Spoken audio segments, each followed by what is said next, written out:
ادعي عيشات يفطروك يعني. هو انا هعمل ايه بقى عبال ما اروح بلدنا بقى؟ انا قلت عايز افطر اكله محاف. ايه مسافتها قد ايه يعني المسافه بتاعت بلدك؟ المسافه بتاعت بلدي ممكن نصايه ولا ساعه، بس المشكله ما عادش غير نص ساعه غير الفطار. ماشي يا عم. فمش ثلاثه يشبعوني.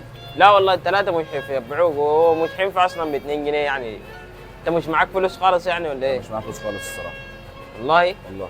ايوه. افطر معانا يا عم هنا. لا تسلم يا عم، انا عايز والله بس. افطر معانا. لا انا عايز العيش حاف بس. افطر معانا يا عم، العيش مش هاكلك والله، وانا مش هينفع اصلا اديك يعني عيش حاف ازاي يعني.